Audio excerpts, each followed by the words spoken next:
relationship, when it is broken in the same breath, that would make people leave the church when the relationship is broken. Maraming mga umaalis sa simbahan dahil offended. Maraming mga umaalis sa simbahan dahil nagtampo, hindi lang napansin ni Pastor Jonas. Hindi mo napansin, umalis. Kaya mahirap talaga yung Mr. Complex, no? Hindi mo na pati! May nasabi ka sa pulpito na hindi nila gustuhan. Eh tama naman, from the Word of God.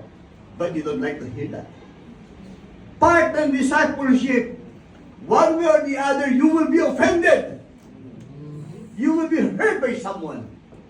Somebody will speak to your life, to your face. You are not supposed to do that. And somebody will rebuke you. And you don't like it. What you gonna do? You gonna leave the church. We don't believe in disposable relationship. Come on now. Amen. That's why discipleship is long-lasting. It's a lifetime.